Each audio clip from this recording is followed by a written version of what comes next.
এরপরে প্রশ্ন হলো, সিগারেট খেলে 40 দিন নামাজ রোজা কবুল হয় না, এটা কি হাদিস দ্বারা প্রমাণিত? ধূমপানকারীর মুখ থেকে যে দুর্গন্ধ হয়, ধূমপানকারী নিজে যারা আছেন, আমি মাঝে মধ্যে বলি ভাই, নর্দমার কাছে ড্রেনের কাছে গিয়ে একটু ড্রেনের গন্ধটা শুকে, এরপর নিজের মুখের গন্ধটা শুকে দেখেন যে ওইটার চাইতে আপনার মুখের গন্ধ মারাত্মক।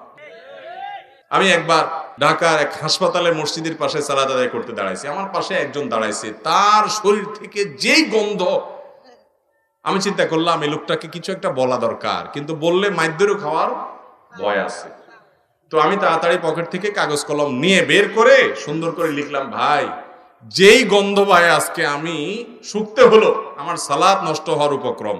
কি সালাত আদায় করছি, মনোযোগ পুরাটা আপনার দুর্গন্ধে আমার দখল করে নিয়ে গেছে।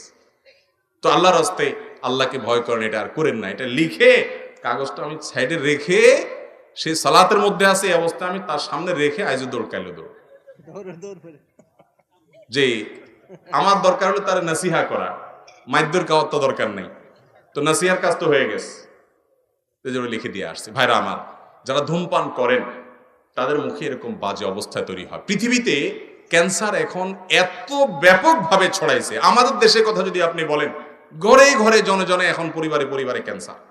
এবং ক্যান্সারের অন্যতম বড় কারণ হলো এই ধূমপান এবং জর্দা। পানের সাথে চাবায়া চাবায়া রকমারি জর্দা খায় না অনেক মুরব্বীরা? ইবনে মাজার একটি বর্ণনা আছে, সেটি হলো, যদি কেউ মাদক সেবন করে, মাদক গ্রহণ করে এবং এর ফলশ্রুতিতে সে নেশাগ্রস্ত হয়ে যায়, 40 দিন যাবত তার সালাত কবুল হবে না, ইবাদত কবুল হবে না। তো ধূমপানটা তো, এটা তো এর ফলে এক নম্বর কথা হলো মানুষ আসক্ত হয় না, মাতলামি করে না, মাতলামি আসে না। দ্বিতীয় কথা হলো যে ধূমপান এমনিতে নাজায়েজ এবং গুনাহের কথা, সেটা নিয়ে কোনো সন্দেহ নাই।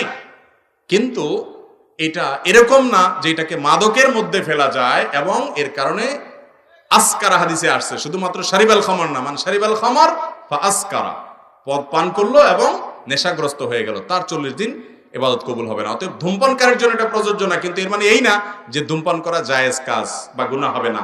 এটাও অবশ্যই না জায়েজ এবং গুনাহের কথা, নোংরা একটা জিনিস। এই ধূমপান, বিষপান লেখাই আছে যেটা স্বাস্থ্যের জন্য ক্ষতিকর, তারপর আবার পয়সা দিয়ে কিনে খাই। আল্লাহ তাআলা আমাদেরকে বুঝার তৌফিক দান করুন। এই নোংরা জিনিস খাওয়া যাবে না ভাইরা। কিন্তু 40 দিন ইবাদত কবুল হওয়া না হওয়ার যে হাদিস, সেটাই ধূমপানের ক্ষেত্রে ফিট হবে না। অনেক রাত হয়ে গেছে, আর দরকার আছে দিলে তো সারা রাত দেওয়া যাবে, যেগুলো আছে। তো আপনারা অন্য কাজ সারেন না, অন্য কাজ না, আপনি ওই যে ভাই আছেন, ভাই কথা বলবেন, অন্য আলেমরা আছেন। হ্যাঁ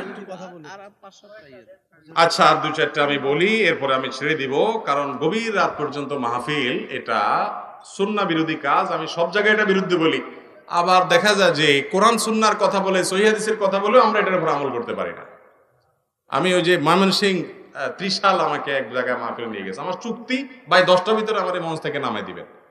আমার 10টার পরে আয়েশা বলতেছে, হুজুর আপনি এবার একটু খাওয়া দাওয়া করে রেস্ট করেন। আমি কেন, আপনার সবাই শেষে যাইতে হবে, তো আমরা ডেকে নেব। ঠিক 11টার পরে আসছে আমার ডাকার জন্য।